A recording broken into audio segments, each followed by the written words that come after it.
Welcome to the Worship Production Conference. So glad you came. We have 345, I believe it is, registered, and a lot of them are in the trade show or the hallway. Hopefully they'll be making their way in.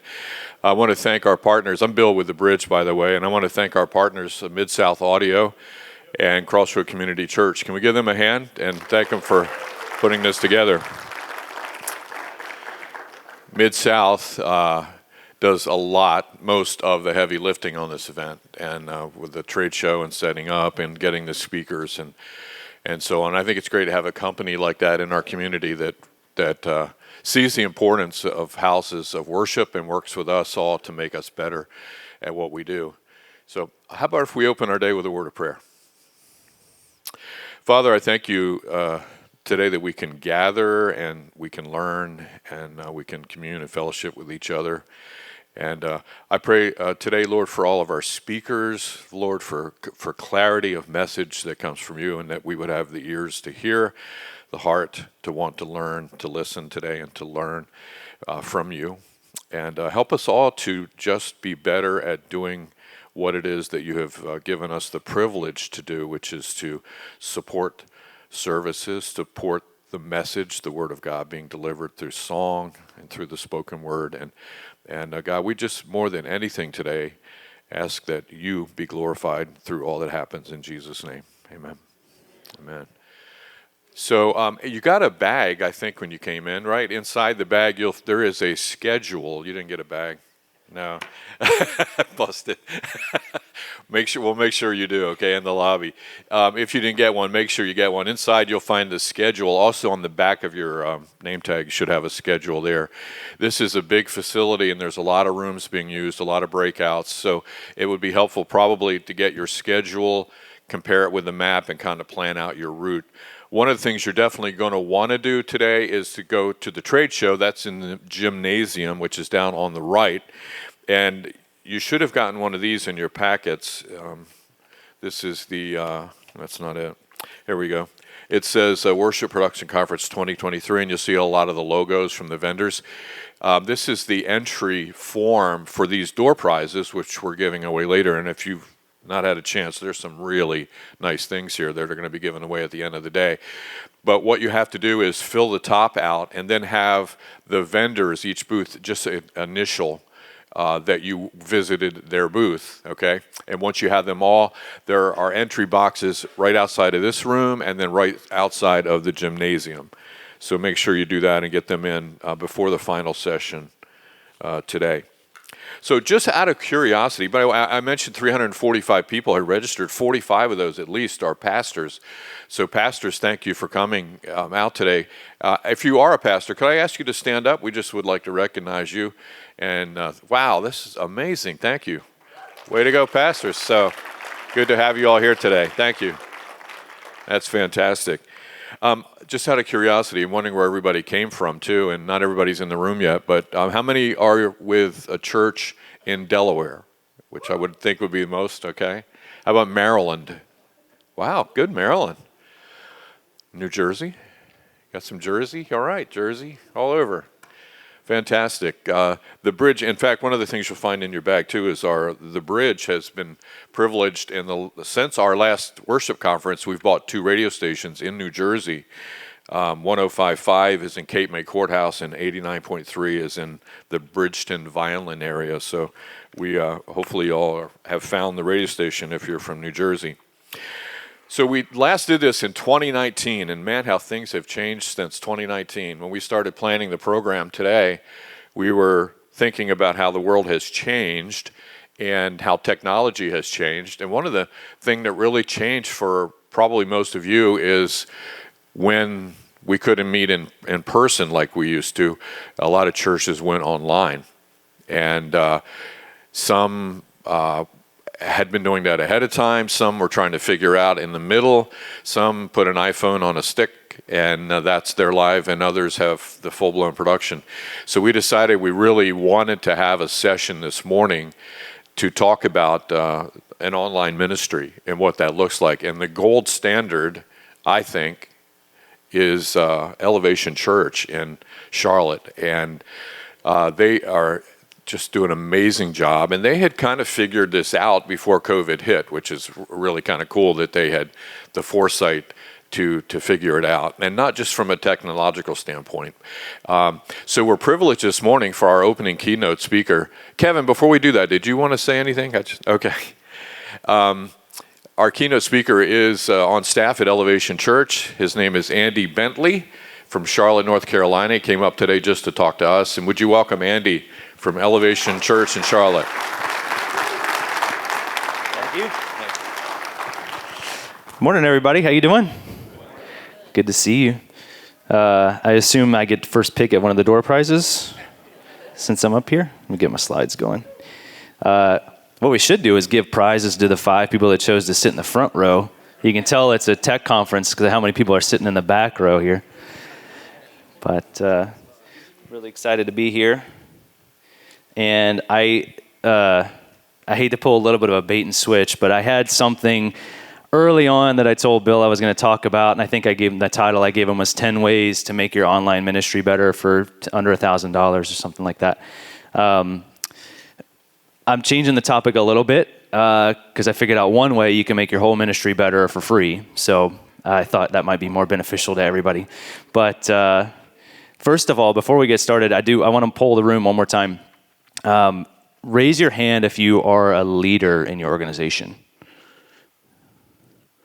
Okay, about two-thirds, a third of the room. Some of your pastors might have done this before, so forgive me if I'm being cliche here. But what I want to make sure that everybody in here understands is that you are a leader in some area of your organization, of your ministry, whatever it is that you do.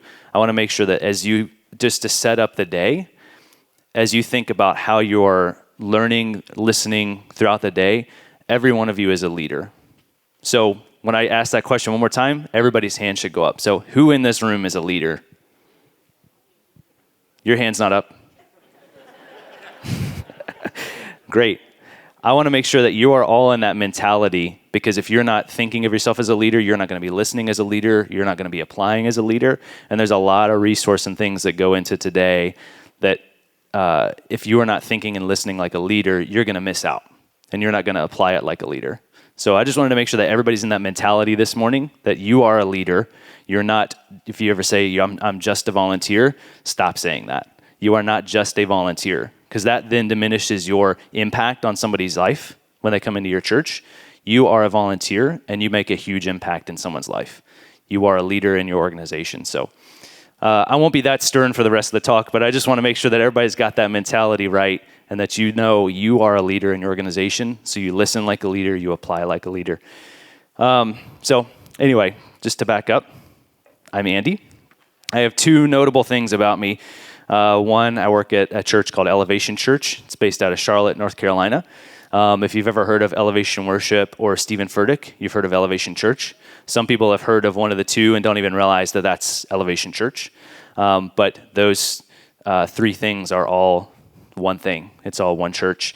But we're blessed to have a worship ministry that reaches far beyond even people that walk into our church, and a pastor who preaches to people that might not ever see him in person. So it's really cool to be a part of that. It's a lot of weight. We get to support quite a lot of things, but it's a lot of fun. And so the opportunity, I don't take it for granted. I'm really blessed to be here. The second notable thing about me is I have a dog named Link. I'm a dog dad, classic millennial. I didn't get him in 2020. I got him earlier than that, so I was ahead of the trend. But he'll come back into the story a little bit. But just like any other, like I'm sure if any of your pastors have had children while they're preaching, their kids become their sermon illustration for like the next 5 years. So he'll be a little bit of an illustration later on. But those 2 things are kind of my highlights of my life. So going back to my original topic, 10 things to make your online ministry better for under $1,000. As I was thinking about this talk and as I was prepping for it, I was like, I'm trying to think of things that'll be helpful that you maybe won't hear in one of the breakouts, or maybe as I'm thinking of stuff, I'm like, yeah, but you can just see that on YouTube. I'm thinking about lighting and audio, but I don't know how much I'll really be able to demonstrate and illustrate. And also, I don't even know how many of you guys have $1,000 to even spend. Some of it's like, I don't even have budget right now. I just need to figure out how to make my system better, or make my ministry better without spending any money. And so if you do want the original topic, like any lazy millennial, I did just ask ChatGPT. So you can just type it in and it'll give you all the suggestions you want. So in case you do really want that information, you can just look at the answers from our robot overlords, but they'll be running our world in the next 5 years anyway, so might as well get used to it. But upgrade your audio equipment, invest in lighting, create a website, start a blog, use social media, create video content, offer online classes, invest in graphic design, provide online giving, host virtual events. The sad thing is that's more than even I was going to come up with. So all that's really good information, and there's a lot of things I don't disagree with for sure. But there's that if you do want ChatGPT suggestions for your online ministry. But as I was thinking about it, as I was struggling with all this stuff, I'm like, what can I do that's going to be helpful to all the, finding out all the pastors that are going to be in the room. I don't want to get too techie or too nerdy or too deep. So I was just thinking about what can I do? And then my dog, as you recall, another picture of him, his name's Link. And I was, how you think about these things, you just think about like, why did I even name him Link in the first place? And one, I really love The Legend of Zelda. So it's call back to that. But two, at the time I was even in my life, I was thinking about how important this idea of connection is to me. And I was thinking back to my strengths finders. I know everybody's all about the Enneagram and this and that. I'm a 9 in case you're wondering. But I was like, I'm going to go back to strengths finders and think about that. And my number 3 strength was connectedness. For those of you that don't know what that means, that's people exceptionally talented in connectedness theme have faith in the links among all things. That's directly from the website, by the way. They believe there are few coincidences and that almost every event has meaning. So I was thinking about that. I was like, link, connection, connectedness, all this stuff. I was going back to this. And even like back to my life's purpose, I'm like thinking about, man, I really need to get reconnected to that purpose that I have of connectedness, of like helping people make connections. And that brought me back to a teaching that Pastor Stephen did back in 2015, even that long ago, something that's even stuck with me. I could barely remember some of the sermons from 2 weekends ago, much less 5 years ago, but this teaching has always stuck with me. And the nice thing is, because it was just for the staff, it never made it online, so none of y'all have ever heard it, so I can re-preach it. And if I wanted to, I could just lie to you and say I came up with it, but I have too much of a conscience to do that. So in a full transparency, this is a Pastor Stephen teaching. This is not my original content, so I am ripping it off, but he wouldn't have any problem with that, thankfully, which is nice. But I was going back to that teaching, and as I was thinking through all this, just something else in my personal life, too, that I've been reading through. We've been in the book of Ephesians, studying that as a church for the last couple of months in an e-group study. E-groups are our small groups. And I got stuck on Ephesians 4. And Ephesians 4 is just about connectedness in the body of Christ and unity. And I just got stuck on that because of some things we were dealing with team dynamics and some stuff I'm walking through as a leader. So I've just been reading Ephesians 4 just over and over. I never do this, but just reading the same chapter every day. And I go back to this teaching. I'm rewatching this teaching from 2015 that I'm thinking about. And what would you guess, or what would you know, but the key scripture in that teaching was Ephesians 4. Ephesians 4, chapter 13, or Ephesians 4, verse 11 through 16. And as I was reading that, I was like, I think I probably should share this. There's too many things happening. I'm the kind of person, I don't believe in coincidence. I believe that everything happens for a reason. So I'm like, I think I'm going to share this. I might not be able to share it as good as Pastor Stephen, but I'm going to share it with you guys. So let me read Ephesians 4, 11 through 13 just to set it up, and then we'll get into it. So Ephesians 4, 11, starting at verse 11. So Christ himself gave the apostles, the prophets, the evangelists, the pastors, and the teachers, and the tech guys, and the audio engineers, the lighting guys, the video switchers, to equip his people for works of service, so that the body of Christ may be built up until we all reach unity in the faith and in the knowledge of the Son of God and become mature, attaining to the whole measure of the fullness of Christ. Then we will no longer be infants, tossed back and forth by the waves and blown here and there by every wind of teaching and by the cunning and craftiness of people in their deceitful scheming. Instead, speaking the truth in love, we will grow to become in every respect the mature body of him who is the head, that is Christ. From him, the whole body, joined and held together by every supporting ligament, grows and builds itself up in love as each part does its work. So this idea of connectedness, even joined and held together, this idea of the body being connected. And by the way, the body can't be connected to each other if it's not connected to the head, right? So we'll only ever be as good as the thing that we're connected to. So if we're not connected to Christ, how can we connect to each other? Just a little side note there. But that's what I want to focus on today. And I want to show you a little illustration. And can anybody make sense of this? If you can look at it and make sense of this, does this make any sense to anybody? Raise your hand if you have a guess of maybe what it is. Okay. What if I did this for you?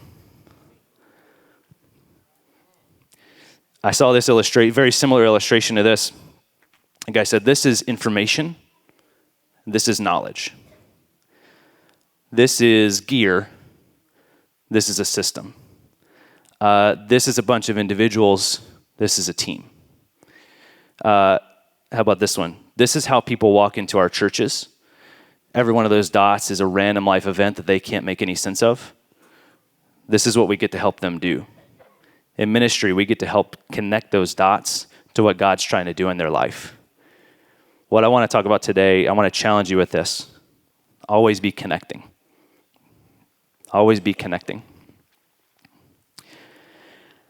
Our effectiveness as leaders will be based on how good we are at making connections. I want to read a little story, very short. In 1968, a guy named Spencer Silver, a scientist at 3M's headquarters in Maplewood, was working to create a strong adhesive.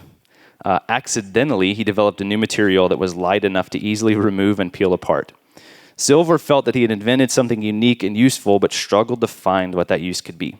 He spent 5 years meeting with others at 3M, trying to find someone who could recognize the unique capabilities of his invention and create a new product with it. At the same time, Art Fry, another 3M employee, was frustrated when his scrap paper bookmarks fell out of the hymnal he used while singing in his church choir. As he was thinking of ways to make a better bookmark, Silver's not-so-sticky adhesive came to mind as a way to make pieces of paper slightly sticky without adhering permanently.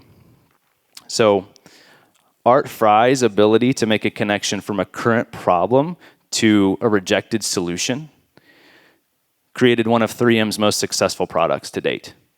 Everyone's seen the Post-it note. And that's because Art Fry looked at something and said, I have a problem, and connected the dots between Spencer Silver's solution that he searched for 5 years for an application for, but couldn't. And Art Fry was able to make that connection.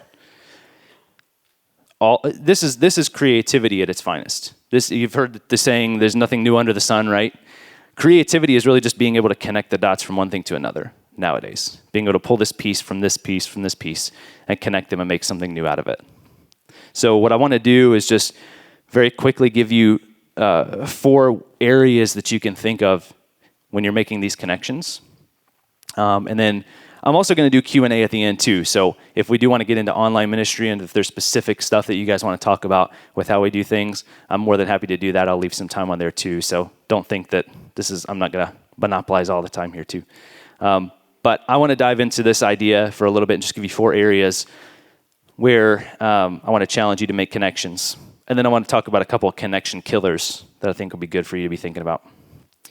So let me give you those 4 areas. Number 1, are you able to connect decisions to destiny?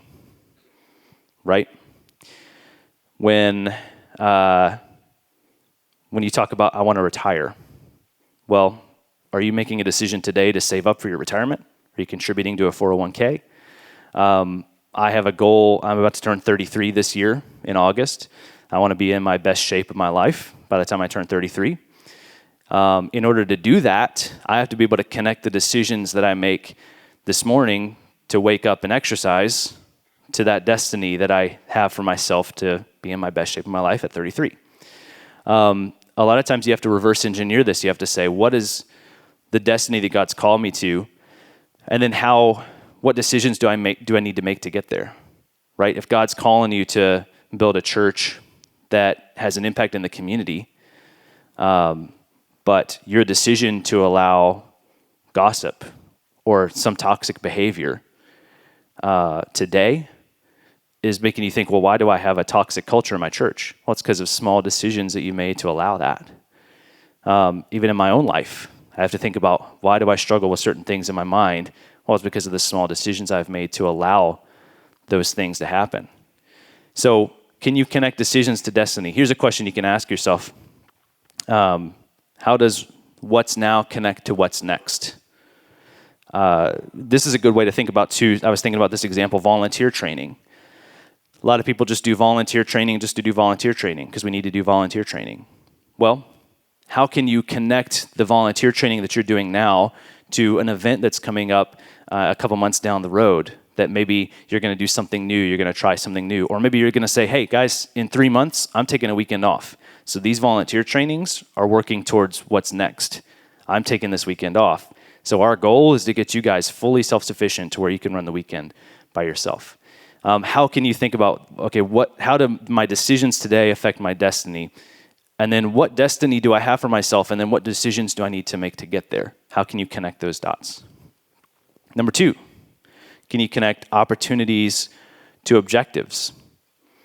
One of the things that I'm really thankful for as a church is that we're not short on opportunities. Even in my life, I'm the kind of person that I love to take opportunities. I love to do new things. And I don't want to say no to anything. How many of you guys are like that? I don't like to say no to anything. I like to say yes. I want to do things. But if those opportunities aren't leading to something that is an objective, they might not be a waste of time, but they can be really distracting. So, first of all, do you know the objectives of your church? Do you know the objectives of your life? I'm really thankful that our leadership team goes on and says, here are our objectives for this year. Here are our primary focuses, which there's like 5 of them, but still, here are the things we're focusing on as a church. And if we find opportunities that don't connect to those objectives, we have to say no to them, which is challenging for sure. But we have to constantly be looking at what's on our, Pastor Stephen would say, like what's on our scorecard. Because if we're measuring things with the wrong scorecard, we might be winning in areas that we shouldn't be winning in. So we have to think about that. The question you can ask yourself, is this opportunity a step towards an objective? If it's not, you might need to pass it up. But can you connect opportunities to objectives? Number 3, can you connect talent to team? You can have a group of really talented individuals that make no progress as a team. We talk a lot about, multiple people with multiple talents. And you've got the parable of the talents and the 2 talents and the 5 talent and the 10 talent people. I don't know how many talents I am, but maybe I'll find out one day. But I would rather have a group of 3 5 talent people that can all work together than 3 10 talent people that can't. Because then your team is never any more talented than your most talented person.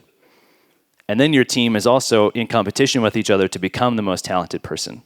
And instead of making progress as a team, if you've got 3 5s, 5 plus 5 plus 5, 15. If you got 3 10s that can't add up with each other, you just got 10. So I'd rather have a team of 3 5s that can work together as a team than a team of 10s that can't. So here's a question you can ask yourself. What am I doing in isolation that can be strengthened through integration? So apply this to yourself as well. If I can't work with my team, what am I going to struggle with? There's going to be a lot of things that you struggle with. We'll get into this in the connection killers. But how can you connect your individual talents to the rest of your organization? How can you help people in other areas? I was talking with Rhonda in the back, and we were talking about her. I don't want to dox you, Rhonda, but we're talking about her.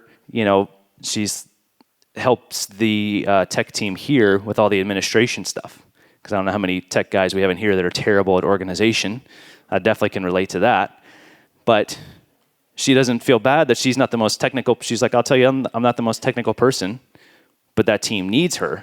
Because if they didn't have her, they'd be lost. They'd be not know what's going on. So all the technical skills in the world aren't going to help them because they need administration. That's teamwork. That's connecting talent to team. And then the last one, can you connect success to significance? Pastor Stephen said it this way. I'll just rip this quote straight off because I can't say it any better. But success is determined by what you build. Significance is determined by what you build on. Another way I thought of it is success is setting yourself up for a win. Significance is setting someone else up for a win. That's leadership. That's saying, hey, how can I duplicate myself or multiply myself? How can I set up the next generation for success instead of taking all the wins myself? Because it's really fun to have success and to be celebrated, but to set someone else up for success, that's building a legacy. So can you connect success to significance? And then the other thing too, the connections that we make for people are only as powerful as what we're connecting them to.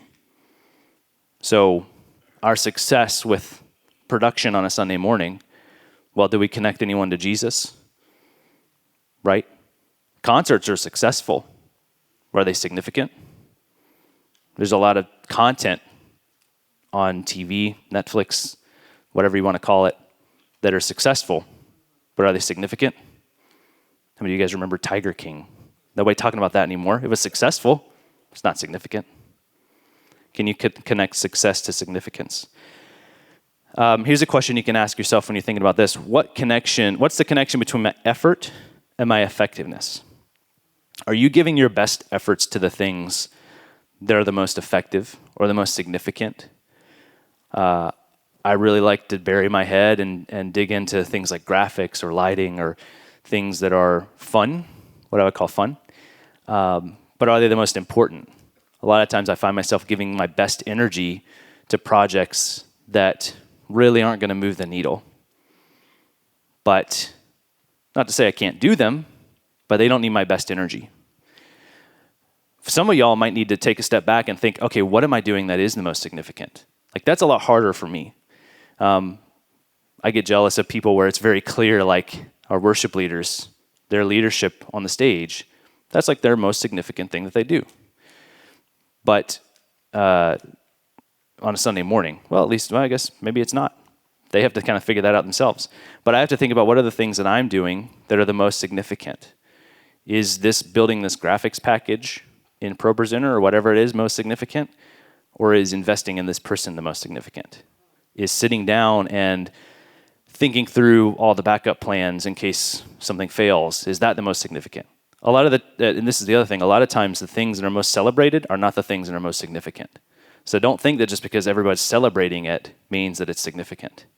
You really have to get down and dig and figure that out in yourself. What are the things that I'm doing that are that's most significant? So can you connect decisions to destiny, opportunities to objective, talent to team, and then success to significance? And then again, this is a Pastor Stephen thing, but that spells dots. That's a classic Pastor Stephen move. Spell a word with all your points, that way everybody remembers it. But those four things, those four areas, that's what I want you to be thinking about when you're thinking about how do I make connections in my ministry, in my life, in my organization, on my team. Remember those 4 points. And if you can't remember, it spells dots. So now I want to talk about 3 connection killers, and then we'll get into Q&A. But I want to call these out, because when you start to dig into these things and say, okay, how do I start making connections in my ministry?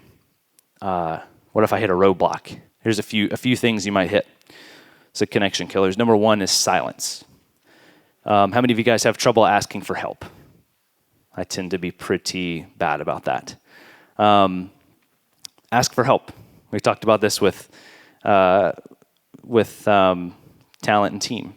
It's like you have to ask for help. You have to admit what your weaknesses are. And you also have to communicate with your team, right? You have to communicate with, God forbid, maybe your worship team. You have to communicate with maybe your kids' ministry team. Silence is a connection killer, right? We have this really fun game we like to play as a team. I actually did a whole breakout on it at Philo last year actually. It's called Keep Talking and Nobody Explodes. You can download it on Steam. It's a really, really fun game if you want to play it as your team. But basically one person has this bomb in front of them, not a real one, fake one, obviously. But there's another team that has the bomb defusal manual in front of them. And the person that's defusing the bomb has to communicate with the people that have the manual in front of them, because they have to know, okay, what am I seeing? What are you seeing? What are you seeing in the manual versus what am I seeing in front of me? And then what do I need to do to defuse this bomb? And when you watch people play this at a high level, they do not stop talking. Like, the communication aspect is key to winning this game. And it's such a good exercise for, especially on production. You know, how many production teams, when something goes wrong, they lock up and they stop talking to each other and everybody just shuts down, right? When has that ever been successful? No, the best teams are the ones that communicate the most effectively. So in every area, whether it's Sunday morning production or larger organizational shifts or objectives, silence is a huge connection killer. So when you find yourself shutting down and being silent, isolating, call that out and say, hey, who can I connect with? Who can I talk to? Whether it is your team, whether it is another team in the church, another leader, talk. Don't let silence be a connection killer. Number 2, silos. This is a fun illustration. I was talking earlier about getting in shape, and so exercising. Anybody here into exercise or fitness? Anybody? What's your name? David. So let me ask you this: squat, bench press, deadlift, snatch. What kind of movements are those? Not necessarily. I'll give you a hint. Not isolation movements. I'm not that into. Anybody know? Compound movements. Exactly. There's a lesson for you. You can take that. Those are all examples of compound movements. Nobody, when you're getting into fitness, is going to tell you need to focus on isolation movements. Isolation movements are like bicep curls or things that isolate just your individual muscles. But compound movements are ones where one movement works multiple muscles in the body. When you're first getting into exercise, the first thing someone's going to tell you is focus on compound movements, because they're going to get the most done in the least amount of time. They're going to get the most done with not the least amount of effort, but they're going to be the most efficient. So how many times do we fail to apply this kind of thing in our own work, right? We silo ourselves and try to work on these isolation movements, when in reality we need to be working with our teams, whether it is our own teams or other teams in the ministry. How many times do we do that? We focus on isolation movements. I'm not saying isolation movements are bad. Sometimes not everybody needs to collaborate on how we're going to format our document or maybe recable the rack or whatever it is, but isolation movements should not be our primary way of building the body. Compound movements are key to that. So silos are one of the main connection killers. And then the third one is speculation. And this one's been especially challenging for me lately. I've been finding myself doing this with people when I think, okay, somebody was asking me the other day, hey, have you asked this person to mentor you, or if you asked to meet with them? I'm like, no, they don't have time. They're not gonna. They got so much going on. I don't want to bug them. They're like, yeah, but did you ask? No, I didn't, because I speculated that they didn't have time. I'll catch my team doing this too, and probably because they say that teams emulate the behaviors of their leader. So I'm like, that's probably my fault. But I'll catch my team doing this where they'll say, such and such isn't going to like this. I'm like, okay, well, did you ask them? Or such and such said this, and I thought they meant this. And I was like, okay, well, did you ask them what they meant by that? They're like, no, but based on past experience, well, I was like, okay, did you ask them though? We want to do the guesswork of speculation instead of doing the hard work of investigation. So some of y'all need to stop speculating and ask that person, hey, what did you mean by this? Or, hey, can you mentor me? We need to stop speculating so much. Stop saying, I think this person would say this, or they're just going to say this. No, go ask them. Go talk to them. Again, silence is a connection killer. Speculations are connection killers. So as you're thinking about how do I make connections in people's lives, just be aware of these connection killers because they will be roadblocks in this area. And again, just to go back to the beginning, our effectiveness as leaders is only going to be as good as our ability to make connections. So hopefully that's helpful. Again, people walk into our church just like that illustration up front, with just a lot of random events in their lives. And our goal as a church is to help them connect those dots, not only to each other, but back to God. And we're only as good as what we're able to connect them to. So I hope that teaching was helpful. That's all I got on that front. I have some other stuff too on the tech side, but we got about 20 minutes left. But I did want to have some Q&A and just get to know you guys and answer the questions that you guys have too. Like I said, I don't want to take up all the time and try to talk at you one directionally. So yeah, let's just transition into that and let's chat for a little bit. So I think Rhonda has the mic. I specifically instructed Rhonda to only take questions from across the room and to only go around the back. And so I just just kidding. But yeah, if you have any questions, let's chat. Anybody got any questions or anything they want to talk about or hear about more specifically? And again, we can talk about online ministry. We can talk about whatever. Yeah, let's do it. Or I probably just did so well that every question you've ever had has been answered. And oh, thank you. Thank you so much. Thank you for the applause. Pause for applause, please, and then we'll continue on. Thank you. I'm just kidding. What do you got? So you're from a big church with a big online ministry, right? Some would say. Depends. Okay, I'm from a real small church with basically no online ministry. What, from your opinion, your perspective, is the most important thing we can do to grow our online ministry?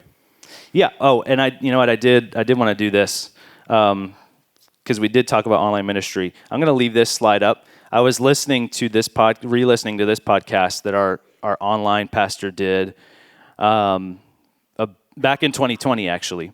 And he talked a lot about our strategy for online ministry. So I did want to put this up and make sure that you guys have this available to you to go back and listen to, because it's very helpful in that kind of thing. But I'll basically summarize, like, with your online ministry, you kind of have to figure out as a church what your goals are for that ministry.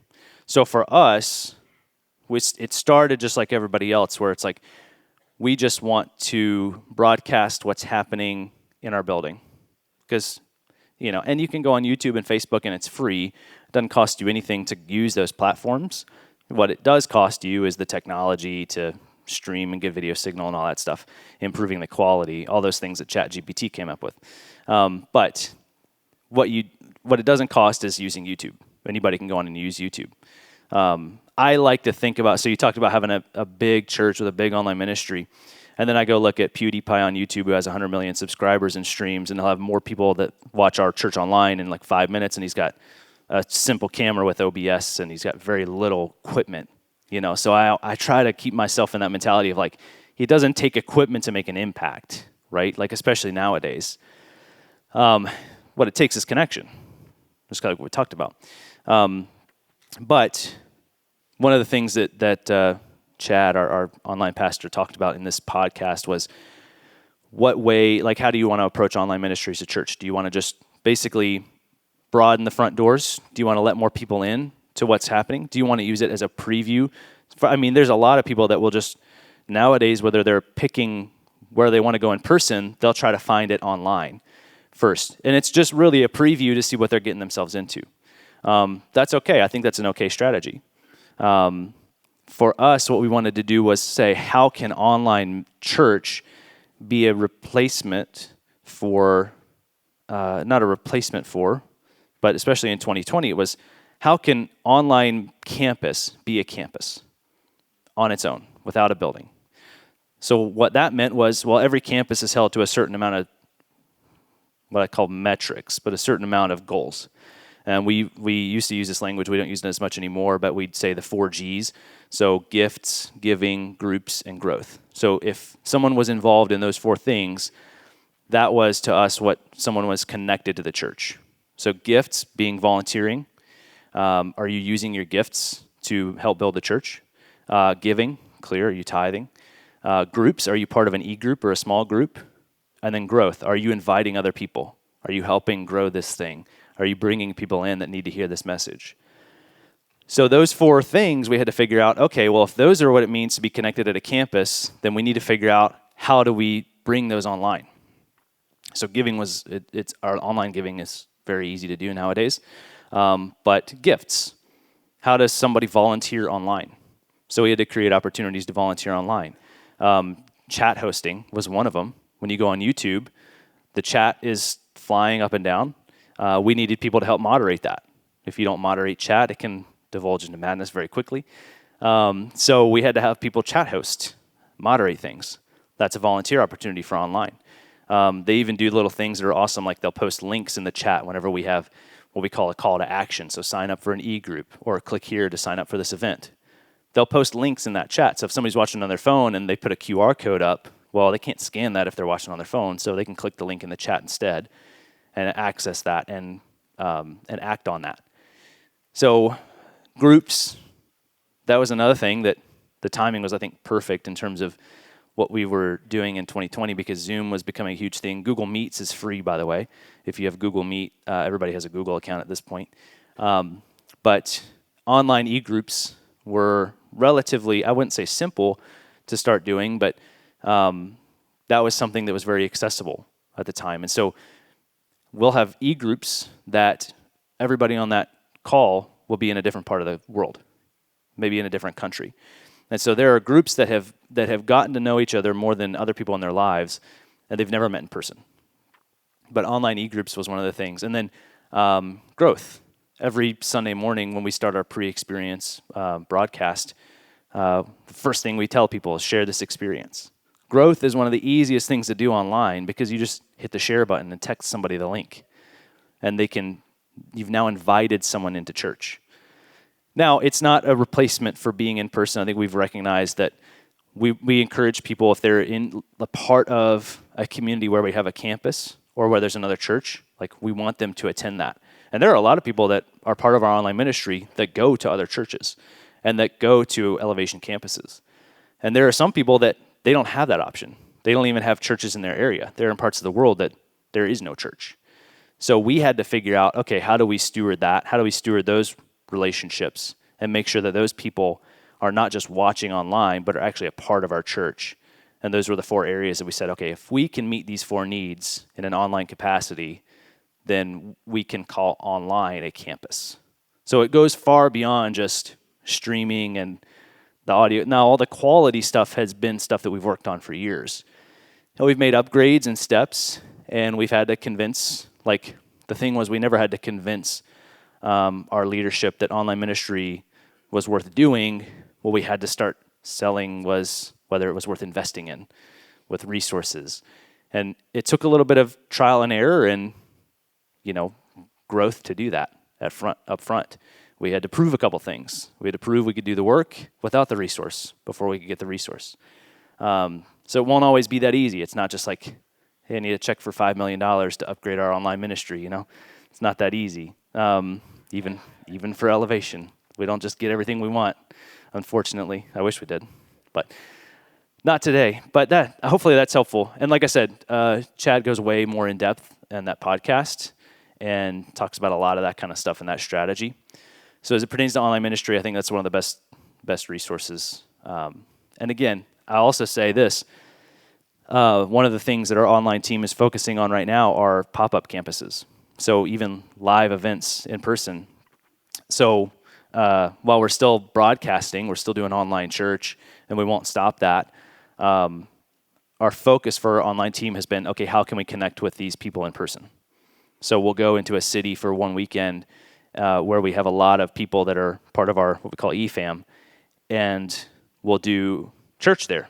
We'll find a venue, set up church, do just like we would do at a campus for one weekend. And those are also very resource intensive, but those have been so effective in terms of we've been able to actually baptize people that have called our church home in an online capacity, and we're able to actually go and physically baptize them. We're able to go and help them experience Elevation Church like they might not be able to because they're too far away from a campus. So getting back to these things is like, it's not just about watching online. We actually don't say watch online anymore. We say join us online, little language things like that. Like join us for church today, not watch church today. Little things like that just communicate engagement and not just strictly focusing on the broadcast and things like that. What else we got over here? Oh, you got a question as well. All right, we'll come back to you as well. First off, you do remind me of a streaming Steve Jobs up there, so I appreciate that. Well, I've been thinking about starting a YouTube channel, so hopefully we'll get that going. There it is. So I'm in a similar situation as the person that asked before me. We are a smaller church trying to grow our online presence. So from your perspective, going to equipment side of things, if we had to prioritize an upgrade, let's say we're upgrading from a strictly mobile streaming setup, what would you say you'd prioritize to upgrade to get a better quality broadcast or stream? Audio. Okay. Which hurts me to say as a video and former lighting guy, but even thinking about my own personal engagement, I'm the kind of guy that will pull up a YouTube video and then lock my phone and put it in my pocket and just listen to it. Making the radio guys happy as well. What was it we were saying? We were talking yesterday at dinner. I don't remember who we were talking to this about, but when you do events, the first things to get cut are lighting and then video. Audio is usually the last to get cut. So in terms of importance, as I've stepped back and been objective, so I apologize to all the video and lighting guys. It is important, but in terms of priority, I see audio as one of the most important. It's also one of the hardest to do because it's very picky. It's very subjective. We have an iRig, right? Okay. Where do we go from there to improve? Would it be mix-wise or would it be hardware-wise? It could be mix-wise. It just depends on what capabilities you want. And then, it also comes down to, there's only so much you can do if your sources are bad. So, you might need to start on stage with microphones. I'm not trying to bash the worship team, not saying that. They might be bad. I don't know. I'm not going to assume that. But I'll let you figure that one out or have that conversation. But you might need to upgrade mics. You might need to upgrade the source because the source. The mix is only going to be as good as the source. They say garbage in, garbage out. So some of it might be on mic placement, not even buying new mics, but just on placement. When it comes to drums, mic placement is one of the most important things. That if you guys don't. Not a part of MXU, they're super helpful with all these resources. And again, that's the kind of stuff that you can go on YouTube and look at the specifics of that. But I would start with your source and say, okay, where is the audio coming in good quality? Is it as good as it can be? Okay. And mic placement is the easiest place to start with that. And then you might need to look at upgrading mics. And then you start to look at the mix and say, okay, well, especially if you're trying to do a house mix and a broadcast mix off the same desk, there are some tricks that you can do on the output side where you can kind of sit that, and I'm not exactly sure what your mixer is capable of, but you might be able to do some compression on the output side. Because one of the things that, and this might even make it sound worse technically, but when you start to look at a broadcast mix, one of the things you can do is add compression to that mix. So, because one of the worst experiences when you're watching something online is having to turn it way up. Two things, having to turn it way up to be able to hear it, because then when you switch to something else, it's blasting. There's actually a measurement called LUFS. So if you have a way to measure LUFS, you can get meters that you can input the audio to, and it'll show you how many LUFS, L-U-F-S. There are standards for what Netflix and Hulu and different broadcast mediums will actually aim for or shoot for when it comes to LUFS. So you can at least make sure you're on par with other services. So when somebody switches over to Netflix, they're not having to adjust their volume up and down in a massive way. The second thing would be compression. So when you go from worship to the sermon, or people having to turn their volume way up just to hear the speaker and then turn it back down because the worship's blasting.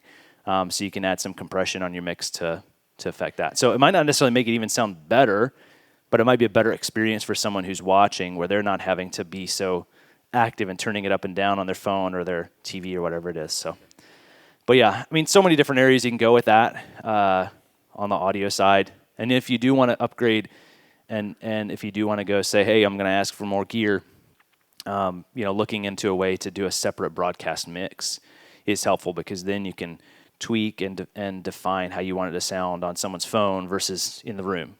And the broadcast mix is one of the hardest things to get right because in the room, you've got one PA and you have different positions in the room, but for the most part, if it's tuned well, it's going to sound the same across the room. When you're doing a broadcast mix, my phone's not going to sound the same as my TV, it's not going to sound the same as my AirPods, it's not going to sound the same as my laptop speakers. So it's very different, and there's a huge art to that. And that's why these guys make so much money, which is discouraging sometimes. But yeah, that's what I would say. Audio is like one of the best ways to upgrade that experience. Video, that can wait. And video and lighting kind of have to go together too, which is a little bit of a challenge. So yeah, over here, I don't want you to pass you up. You want me to go ahead? Yeah. Hi. Hello? I just had a question. We were talking about pop-ups and different churches, and I thought about eventually when we reach people, or even before, my concern, I guess, thinking about when people join the church online, and you're looking for volunteers. Do you recommend doing any type of checking, background checks? Yeah, background checks. Because one of the for things sure. that I think about, all this, first of all, a lot of this happened so quickly with COVID. Not that it wasn't going on before, because I knew about you have the stuff like free conference call and all this stuff was going on before, but it really vamped up.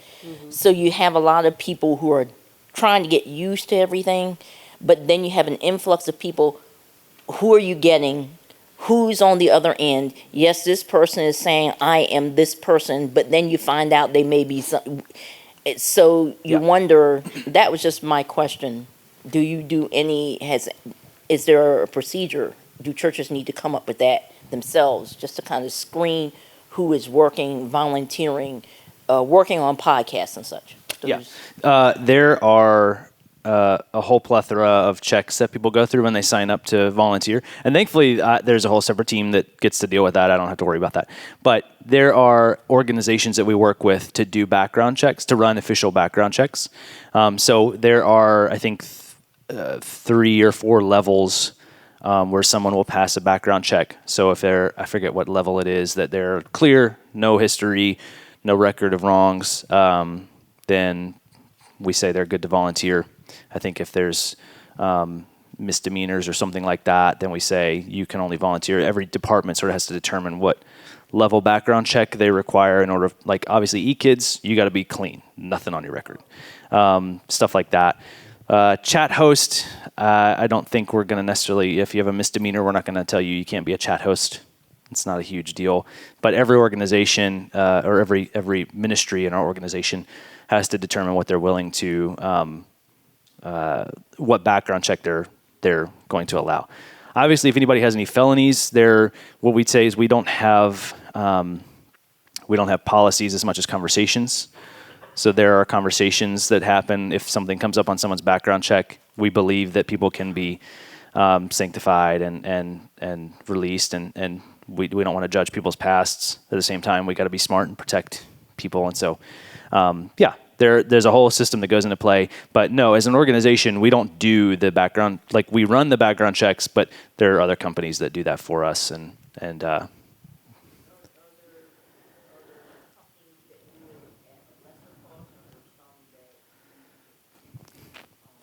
that's a good question. I am not sure. I'm trying to remember the name of the company that we use, but that is something that I could probably follow up with you on that too, and just dig and ask if you want to connect with me afterwards. But yes, there are a few different companies that will help you run that. I don't think it's massively expensive too. I think it's kind of per background check. So, but yeah, that is definitely a process. That's definitely something we consider. Oh, Yeah, I was wondering. where you at? We have an online church. Oh, We thanks. also have, in-person church. I was wondering, how do you get the people who are online and they're really comfortable in their pajamas watching the church at home to actually come in person? How do you get them to come in person? Well, give them a reason to come in person. Why would you go to a concert versus watching it on YouTube? It's because of the experience being in person. People want to connect with their friends and family. So if they can make connections and with other people, that's why we encourage being at a campus and getting connected with your campus, not just walking in and sitting down and watching the sermon and leaving. At that point, yeah, you might as well watch online. But being a part of that people, worshiping with other people, trying to give them a reason to show up in person, getting them connected to volunteering, right? If you're on the schedule for that weekend, hopefully you're going to want to show up. So, yeah. Now, at the same time, I will say when it's raining and cold outside, our online viewership goes way up. It was 2 weeks ago. It was raining and cold. It was just gross outside. We had 10% more viewers online for the 9:30 service. So there's a part of that that's just like people are going to do what people are going to do. But those 10% more people still got to see the sermon that weekend. So, it's kind of a give and take. But yeah, give them a reason to be there in person. That's what our campuses have to do. They have to get them connected. They have to make sure that people have a reason to be there in person, to make sure that they feel seen, they feel cared for, they feel loved. There is a degree to that we know we just can't do online. We can't necessarily connect with every individual person that watches online. We try to as much as we can, but the campuses have a much better opportunity to be able to do that face to face. So it's 9:58. I don't want to do one more question. Yeah, cool. We use ProPresenter 7. Yeah. And I want to incorporate that with Facebook, but there's such delay in the Yeah, with speech. Resi and all that. Yeah. Is Resi good? Because Resi's good. I've been suggested that. Yeah, Resi is good, but it has the same issues with just the latency and things like that. I would look into OBS. Yeah, that's one of the things I was kind of talking about with PewDiePie and all these YouTubers streaming and stuff like that. A lot of them will use OBS, and there's a lot of churches that are using OBS, and you can get a really quick or low latency feed to YouTube. Facebook's a little weird just in general. We always have trouble with Facebook, but you can get a lower latency stream to both of those with OBS. The thing is, you're kind of trading off reliability for resiliency. That's the whole theme of Resi, is resiliency. So Resi builds in that buffer for that resiliency, but we've told them that we just don't like that for the web side of things, because when Pastor Steven asks to put where you're watching from in the chat, we want to be able to see it right then, within a few seconds, not 2.5 minutes later. So, but OBS is a great software option, and then there are like hardware encoders that you can get down the road that cost money and stuff like that. But yeah, that's a good place to start. ProPresenter can probably do similar stuff, but it's just it's same issues, low reliability and latency and stuff like that. So, yeah, well, it's 10 o'clock. I want to make sure we move the schedule along. So Bill's got some more instructions Thank you. for How us. about a hand for Andy? And Thank you guys so much. I really appreciate it. Good job. Thank you. That was just a great start to the day. So, Kevin, your chance. You want to say anything before we break? Okay. We've got actually some of the things he talked about. We're going to be covering in breakouts this morning and this afternoon. And so there's 2 breakout sessions coming up, and then lunch, and we'll be back in here for the afternoon session all together. But hope you find a good breakout for you today. Enjoy the day, and we'll see you back here in a little while.